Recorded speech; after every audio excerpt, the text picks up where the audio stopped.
Let me introduce you to Dean. I don't believe y'all have met before. By way of background, right? The guy who this one was just introduced to, he was accused of raping her a while back, and he did 14 years in jail as a result of her identifying him in a lineup. Her identification, I believe, was the only evidence to put him in jail. And subsequently, he got his case overturned and exonerated as a result of DNA evidence, which established that all along he did not do it. In fact, he had a fiance, or a girlfriend at the time at least, and his alibi was that he was with her. She testified and everything, and then the girl who was 15 at the time, she testified against him. He lost. Interesting how you have an alibi witness, a separate person, and still DNA. and still you lose. And then later, DNA exonerates you because DNA wasn't available at the time of the trial. So, super interesting, right? Let's see what happens now that she confronts him. You have a seat right here. Sit right here. It's all right, you can have a seat right here. Okay. Dean, let me introduce you to Loretta. And this is her husband as well, Monty, and I'm very happy to say that y'all haven't really met before, Nope.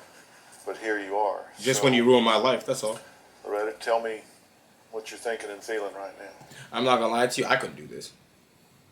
I would never participate in this because what you did to me was you ruined my life. Yeah. You ruined my entire life. Who knows what happened to him in jail when he had a conviction for rape? Mm-hmm. Who knows what they did to him? We don't know. He could have been fighting for his life for 14 years. Like, that is insane. Mm-hmm. And all behind your goofy little identification. You really believe it was him. I don't care. It wasn't him. And science bears that out. And what you come to realize is that eyewitness testimony is some of the most unreliable testimony and evidence ever. Ever. People frequently identify the wrong person. Frequently. Because the mind does not work like that. It doesn't take snapshot pictures of stuff. And anyone with similar characteristics, and plus when you're under stress, it's even worse. Mm-hmm. So there's a very good chance that you could identify the wrong person. That doesn't mean you will, but it's possible. And particularly when someone has a damn alibi witness, I don't understand how that goes the other way. Or maybe I do. I'm scared. What are you scared To of? see his face again is scary.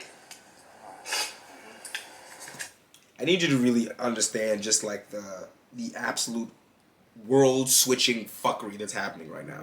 Because she really believes that he did this shit. In her head, this is the face. But we know that that's not true. So how do you reconcile those two things? Where she literally is having a trauma response to seeing him. But science tells us it was not him and it could not have been him. Mm-hmm. So, because he has an alibi witness and DNA is accurate to 99.999 whatever. So, basically there's no chance he did this shit. So, how is it that this is happening? Right? Now, what I also learned during one of my CLE classes is that a lot of conditioning happens with victims and the police. The police, once they have a suspect, it doesn't matter really whether you did it or not. They will subtly influence the witness until they identify who they want them to identify. And there are many ways to do that. And if that happens to you over and over and over again, even during the trial, they keep repeating to you, it was him, it was him. The prosecutor saying it was him. When we testify, he was him over and over. Then you get in court and you point at him over and over and over again. You convince yourself that it was him, even if it wasn't. And you've seen his face in the meat market, and you've seen his face in court, but you haven't seen his face in an alley, and you haven't seen his face other places, and you get that up here, right? Yes, sir. But it's still emotional down I here. couldn't even look at her, bro. Yes. No way. Tell me what you're thinking and feeling right now.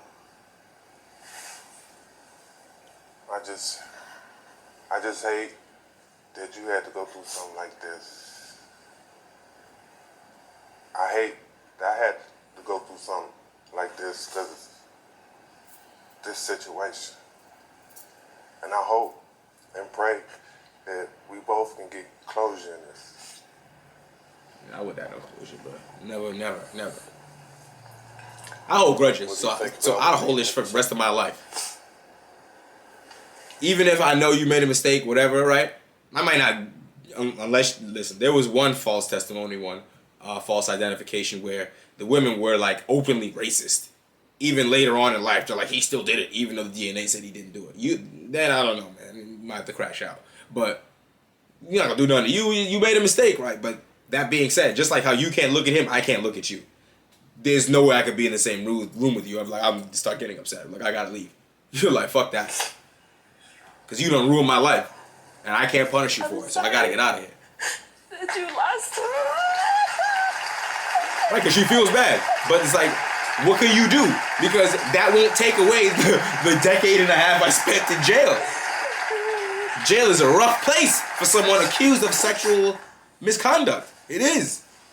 And I don't think y'all need me to explain that more. I didn't mean to hurt you. I just wanted to tell the truth. I'm so sorry. See, what I want to look at is the tape, right? The tape of the lineup. I know I keep pausing it, my bad. But the tape of the lineup. Like, I want to see what the detective said to her. I want to see how they treated her and how that lineup was actually conducted. Because I know that bro has a lawsuit pending. Really? Or did at the time, because I don't remember how old this is. This might be a little bit old. I didn't look too much into it.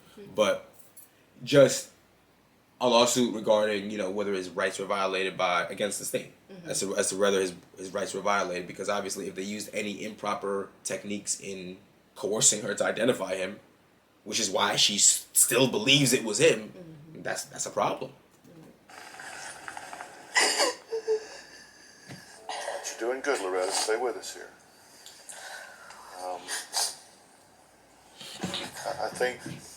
I think you need to understand, and some of the things that you haven't heard Dean say, but he gets that you were 15 and he gets that he's you a were kid. hurt really, really bad. by If it's a somebody. child of almost anything. And he hates that for you. What do you want to say about that? That's why I blame the police. Yeah, I hate you had to go through something like that. I hate now that you have children, that your kids have to go through something like that. And I hope and pray each day that you can get closure. And this day, I accept your apologies.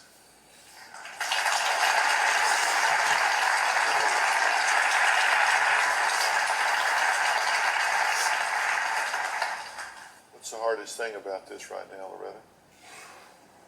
You know what I seen somebody say in the comments? Hold on, I'm gonna get to that in a second. After this is done. Being here next to him. What makes that hard? Because I feel ashamed. I feel like I did something wrong. You did. I'm not gonna lie to you, you did. Have you You didn't do something intentionally wrong, but you made a mistake, and that mistake was drastic, and it destroyed somebody else's life, another human being who never did nothing to you and didn't do nothing wrong. So while it's not something we're gonna necessarily blame you for because of the the reasons I just stated, I'm sure the police coerced this bitch. I'm sure they did. That at the end of the day, you still did something wrong, and that's something you're just gonna have to live with. accepted in your mind? I know y'all talked about this before and after. We talked yesterday. You've accepted in your mind that this is not the person that did this to you? After talking to you and my husband, yes. Really? So, The DNA didn't do it for you? The DNA didn't do it for you? You had to talk to Dr. Phil, your husband? The DNA didn't work? I don't know, what you think? I can understand how being coerced if it implants that seed, your brain is going to naturally tell your body and your central nervous system to be afraid. So it's hard to break that central area and your where you're going to tremble every time. And even if you tell your body, like, this person isn't it, your body just tends to react. So I think that both of them giving each other grace, he understands that she possibly was told that this person is more accurate to the person, right? And that, like, what can you do? So I feel bad for him really a lot, but I also feel bad for her because she was a kid. Like I said, they're both giving each other grace. So this is right. And Dr. Phil be on some bullshit sometimes. So I'm just like, I just want to know, like, because you watched this entire episode, like, they spent most of this episode talking about her and how she felt about this. Yes, you were a victim, but that part of the story is over. You were victimized and you dealt with that during the time period. Yes, it still bothers you, but the story is about how the man spent 14 years in jail for no reason. Why are we mostly talking about you? Anyway. I can understand how you feel too, though, in regards of not wanting to actually do the interview and intervene or interact with her, because it's the same type of process. It's just like, I would never. You in your mind know that this woman is inaccurately pinpointing you and you didn't do anything, so it's just like enraging that you're so innocent that you can't. And this person doesn't really see it. And the fact that she was a kid and that she was probably coerced, that would make me more angry, because then now I don't have anybody to blame. Right. Because now it's like the person who I can clearly see whose fault it is, morally speaking, I can't punish them. So what do I do? Look for the detective? Like, fuck that, bro. I'm like, get me out of here, Dr. Phil. I'm not doing this. It's going to traumatize me again, man. Right. So let's see if I can win my lawsuit. Fuck that. And it's the years of your life taken away, and like you just said, you're talking about her, but you're the person who's been wronged, so... Right. And again, like jail, right. Because I was wronged by you, and you were wronged by somebody else who we can't find. You're living your life, meanwhile I had 14 years in jail, not living mine. And taking away from the person that I was with, because he had a fiance at the time. Well, he still does. Yeah. He's still with her. Yeah. Because, again, that's not in this video, but y'all can watch the whole thing. I think she either stayed with him or got back with him, but she always... fought with him. She fought with him, but she always believed him because she was the alibi. So they're saying he did this at 6 p.m. She's like, impossible. I was there with him. He did not do that. Right. Oh, man. Sad story. Sad for everybody involved.